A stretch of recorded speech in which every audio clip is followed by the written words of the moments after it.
Welcome back. I'm tackling World of Warcraft as a fisherman, and with a couple other restrictions. No XP boost, no chain or plate armor, and as a self-found warrior. My professions are skinning and leatherworking, and most importantly, fishing. My goal? Every fishing achievement in Warcraft Cataclysm. This is Fisherman. Day 2 started off with picking up the daily fishing quest from Catherine. Have a good one. It was the big gulp quest, same as the previous day. But it was another opportunity for silver and experience, so I accepted. It didn't take long to fish up the locket, and I received a fistful of silver from the quest and sellable junk from the bag of shiny things, and an additional water-walking potion. I sold all the stuff to a local shop, bringing my net wealth to 26 silver pieces, and then decided it was time to head out for Westfall. Farewell. Upon arriving in Westfall, I was greeted by the Furlbrow Murder Mystery Quest and agreed to look for clues.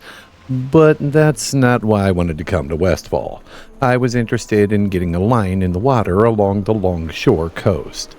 I knew that there was an opportunity for schools of fish along the beach, and I was eager to see what goodies I could fish up.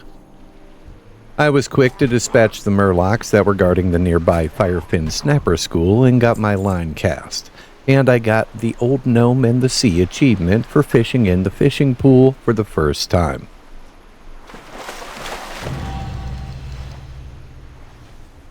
During my exploration along the coast, I was attacked by Slark, a rare murloc who uses water and ice magic, but my fishing pole won out the day. But Slark was hardly the only murloc enjoying some fun in the sun, and I was forced to fight a lot of murlocs to reach the schools of fish that dotted the coastline.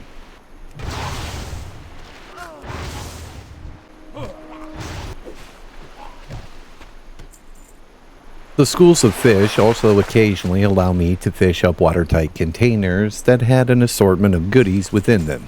This was the real treasure of the sea. Bolts of mageweave cloth sold for big silver, as would the occasional magic item that I discovered within the watery tight boxes. I managed to fish up an iron-bound trunk in one of the oily blackmouth pools, and within was a weather-beaten journal. Using the journal granted me the ability to track schools of fish. This is fantastic. Now I would be able to spot fishing schools on my radar while traversing Azeroth. And so this became my plan to make some coin and gain some experience along the way, all while tracking fishing spots. I gained 250 fish caught achievement during my day at the beach, and the slaughtering of the local murlocs awarded me level 14 upon finding a quest to locate Captain Sanders' hidden treasure. I didn't think much of the quest and continued along the beach, clearing out the riffraff and getting my fish on.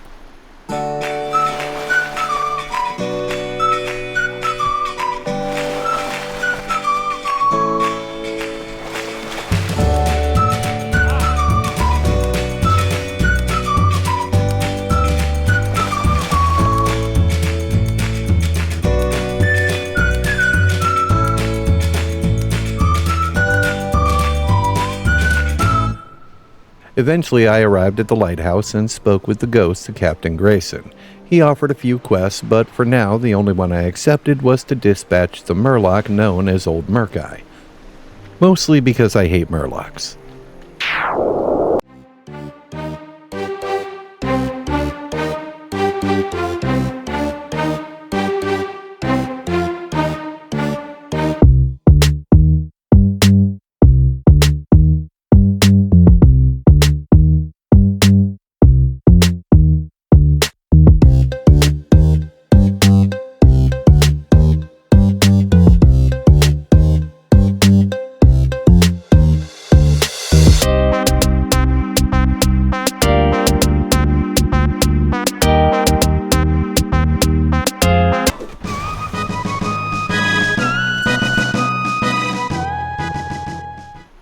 The captain's spirit was pleased, and I was 1,000 experience richer. I decided to head to Sentinel Hill, but along the way came across a Moonbrook, and I was surprised to see a flight path and a provisioning vendor, and I took a moment to sell my fish-begotten gains, bringing my total wealth to 1 gold and 70 silver.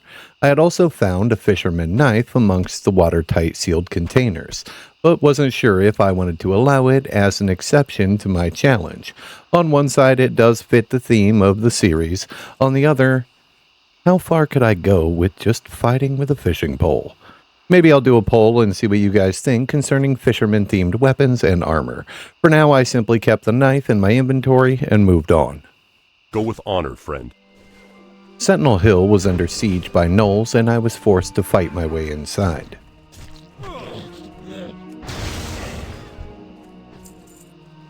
Hey there. Grab the flight path and take a moment to look around. Sentinel Hill was a mess of enemies. Something needed to be done about this. I said something should be done. Yeah, I didn't say it was going to be me. I'll get to it. I'm on the cusp of 225 vision, nerd. The guards of Southern Ohio can manage for at least another hour. All right, fine. Let's go save the day.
I'm an out-of-control farm robot, and I'm not exactly street legal.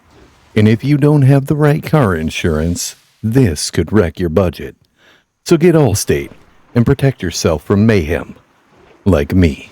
Alright, I'll stop.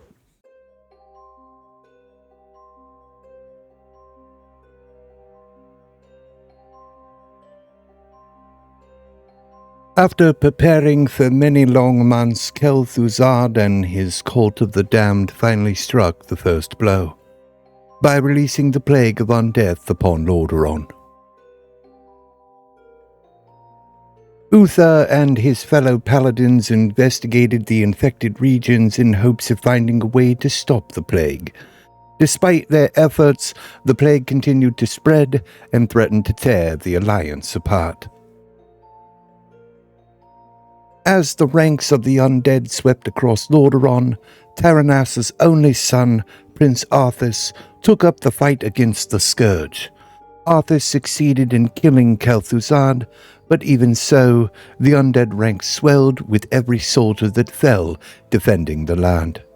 Frustrated and stymied by the seemingly unstoppable enemy, Arthas took increasingly extreme steps to conquer them.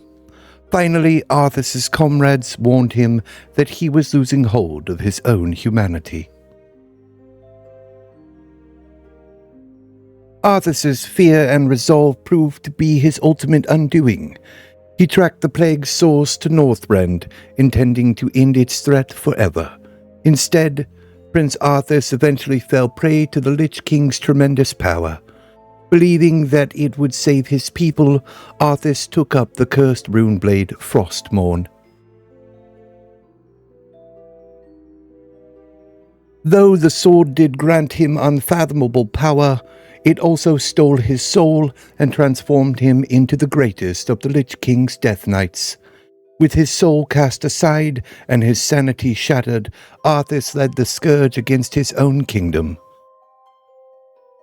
Ultimately, Arthas murdered his own father, King Taranas, and crushed Lordaeron under the Lich King's iron heel. After story time, I went back to questing and managed to take out the gnolls of Sentinel Hill, feed the refugees that were starving at the gates, and aid in uncovering more clues to who was behind the attacks on the people of Westfall. My questing had awarded me with enough money to return to Stormwind and pick up artisan fishing, raising my fishing skill cap to 300. Afterwards, I returned to Westfall and turned in the remaining of my quest I had finished and finally uncovered Captain Sanders' treasure, which offered an additional 8-slot bag and a sailor's shirt. The shirt doesn't provide any armor, so I kept it. By this point, I had done a lot for Westfall, but I was ready to get back to fishing. So I took the bird to Stormwind and then boarded the tram to Ironforge with the goal of seeking out another fishing achievement. Somewhere in the waters of the dwarven capital is the fish Old Ironjaw, and I didn't plan to leave until I had him in my possession. I knew that catching Old Ironjaw was probably a mix of RNG and fishing skill. I was hoping to hit 2 fish with 1 line. 300 fishing skill offered the Artisan Fisherman achievement, and maybe I could catch Old Ironjaw in the process. Artisan Fisherman came first, and while casting my way to 500 fish caught, Cromulus sent me a tell asking if I would be interested in joining his guild. I kept fishing. Then, once I had 500 fish caught, decided to respond. Most guilds in World of Warcraft have their sights set on specific goals. Leveling groups, raiding, and the camaraderie of doing dungeons alongside like-minded heroes. But Angler is not what many would consider the traditional hero, and I expressed this to Crom. I told him my restrictions and playstyle and assumed he would respond with, "Okay, good luck, man." But instead, he was excited about the challenge, and after a friendly conversation, I decided that maybe this guild was for me, and I accepted the offer to join the Jetpack Ninja Dino Hunters. This is my kind of guild. The guild is very welcoming, and it felt good to have people to chat with while fishing. Who knows, maybe one day they'll let me fish during a raid. Shortly after, the rogue panda stealthed his way to my location and offered me 1,000 gold. This would have been enough gold to fund my entire fishing enterprise, but I refused. Panda, I appreciate you, brother, and thank you for the very generous offer, my friend. I hope your journey is fantastic. With temptation defeated, I went back to fishing. He's a real fish. He exists. Old Ironjaw. Goddamn. This has been just a fishing session, nerds. How many fish do I got? 111 catfish, 280 mud snappers, and 72 bright fish. Well, I think it's time to bust out a skillet. I was ready to get back to questing and return to Westfall. I wanted to see how this whole murder mystery thing ended and who exactly was behind the attacks on Sentinel Hill, and managed to follow the clues to the Dead Mines, where I was given a vision of the past events where a group of heroes killed the bandit leader Edwin Van Cleef, and his daughter Vanessa discovered her father's dead body. I raced back to Sentinel Hill and spoke with Marshal Stoutmantle. But we were all of us deceived. Hope Saldine, a local who had given me the quest to feed the refugees, was none other than Vanessa Van Cleef in disguise. She subdued everyone in attendance with her with her ways, but she spared my life because I'm too old and useless to be a threat. Marshal Stoutmantle told me to fly to Stormwind to tell the king, and as I flew away, Sentinel Hill burned. I made my way to Stormwind Keep in hopes that the king would reinforce Sentinel Hill, or send his army, or call upon his greatest of mages. But the king looked pretty busy. Maybe I should come back on a less treasonous day? No? Alright, I'll wait. Eventually, I was able to report to the king, who said he would send a battalion of soldiers to Westfall at once, and offered me the choice of a rare weapon and 20 silver for my loyalty. I decided to take the halberd because halberds are cool, but was more excited about the 20 silver and experience, and agreed to return to Sentinel Hill. Fare you well. Go with honor, friend. Marshal Stoutmantle had survived the Defias Bandit assault, but the surrounding countryside was aglow with the fires of revolt. He said that the situation was a shit show, but my time here had come to an end, and asked if I would report to the town of Lakeshire in the Red Ridge Mountains. So I left Sentinel Hill behind. Although I had finished the bulk of the quests in Westfall, I decided to finish off the whole zone before moving on, and returned to the lighthouse and agreed to murder murlocs and gather chasm ooze to help keep the lighthouse fires burning.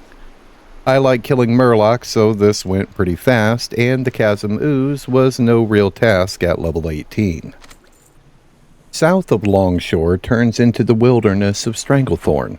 It is a mid-level zone, I think, for heroes in the levels of 25 plus, and would be a death sentence for a lone fisherman at level 18. But there are a lot of waterways in Stranglethorn. Maybe there was some sneaky fishing to be had.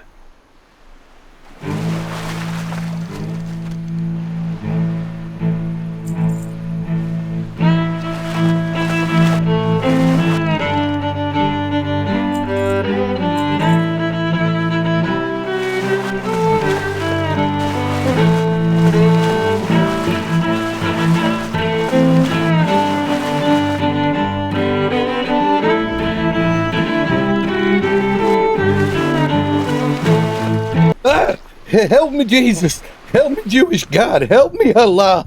Help me, Tom Cruise! Tom Cruise, use your witchcraft! Get the panther!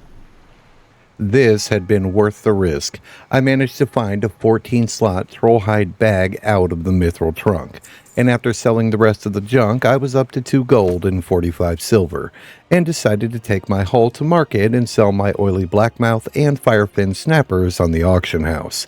I have no idea what they're worth, so I just made them cheaper than everyone else, selling them, and moved on. Hello. It was time to visit Lakeshire, and much like Sentinel Hill, I found people in need of a fisherman. Darcy Parker wants to make franks and beans out of bug eyes and bird shit. Watch Captain Parker wants me to steal battle plans, orders, and a strategy guide from the local gnolls, even though everybody knows gnolls don't know how to read. And while I was in Stormwind, I had received the rallying cry of the Dragon Slayer. And this buff be strong.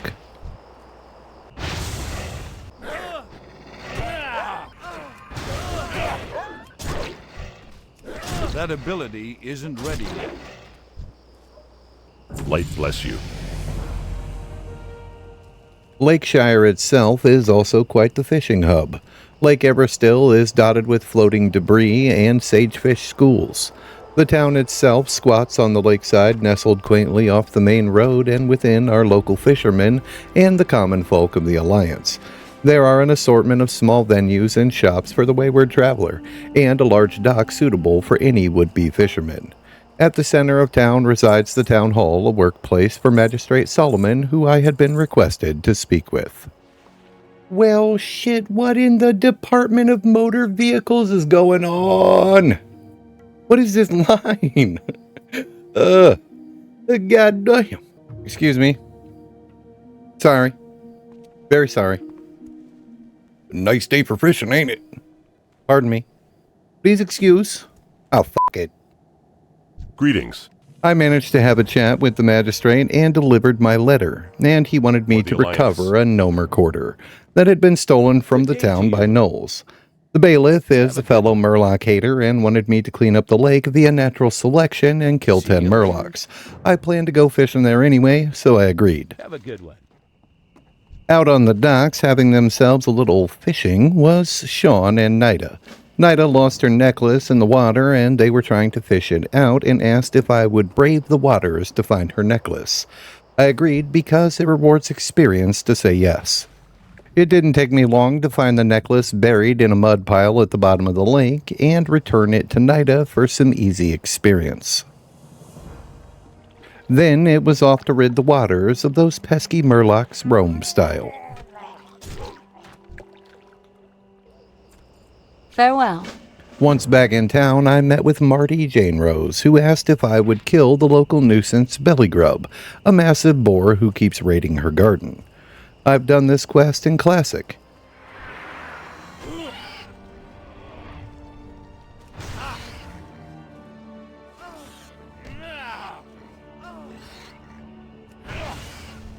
And Bellygrub has been nerfed. I'm sorry about that, big guy. I also took the time to hit any fishing spot that I saw while doing all of these quests, and Lake Everstill did not disappoint. The loot was nothing special, but this area is a wealth of early game fishing spots for the aspiring fishermen, and that I can appreciate. How are you? Back in town, I encountered Crystal Bowman, who is a cooking trainer, and I decided to spend the 85 silver around. to learn expert cooking. And then started to fire up a catfish feast of 97 catfish and 81 smoked sage. After my hillbilly barbecue, I went to work on the quests of Lakeshire. I recovered 8 supply crates, managed to beat a canyon Etten with a fishing pole, but let's be honest, it was the rallying Dragon Slayer buff doing the heavy lifting. Collected 10 knoll collars, looted a Blackrock missive off a dead orc, killed the knoll mystic Ardu Dirtpaw, then killed Yowler, then used an Etten control orb to make an Etten fall in love with me. Then used the Etten to save Oslo, the town stonemason. Beat the brakes off a rare drake named Snarlflare and skinned him for a single piece of light leather. Then rescued a team of heroes from the clutches of the Blackrock orcs and convinced John Keishan and his team to take a stand against the orc menace. Then decided it was time to take a break to finish a personal quest, catch 1,000 fish. By this time I was level 22 and once again it was 2 in the morning. I mean, who needs sleep when there are fish to catch, am I right?